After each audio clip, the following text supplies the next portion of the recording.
ALENA, Accord de libre-échange nord-américain, qui a été créé dans le but de faciliter les échanges, d'éviter les litiges économiques, et c'est un projet qui vise à créer un vaste territoire économique pour l'ensemble de l'Amérique du Nord, dans le but de concurrencer l'Union européenne.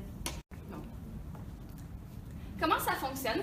Donc, cet accord dit qu'il n'y a pas de barrière économique et il n'y a pas de tarifs douaniers, ce qui permet la libre circulation des marchandises entre le Canada, le Mexique et les États-Unis. Okay. Donc, le bilan, c'est que la mission n'a pas été accomplie pour plusieurs raisons. Par exemple, au Mexique, il souffre d'une extrême pauvreté et il n'y a pas de convergence entre les revenus et la productivité.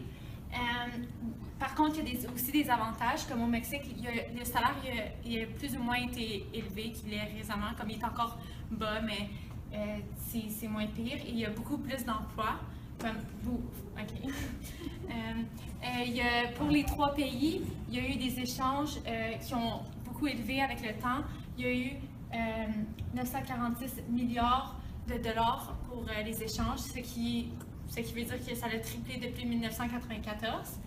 Et aussi, ce qui est arrivé avec l'ALENA, c'est que ça a causé la délocalisation des entreprises qui sont allées des États-Unis vers le Mexique, puisque c'est moins cher pour la productivité et tout.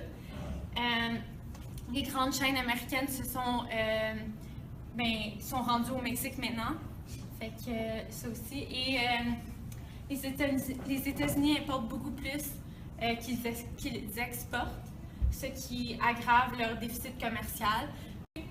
Pour cette raison en particulier, on peut comprendre pourquoi Donald Trump désire renégocier l'ALENA.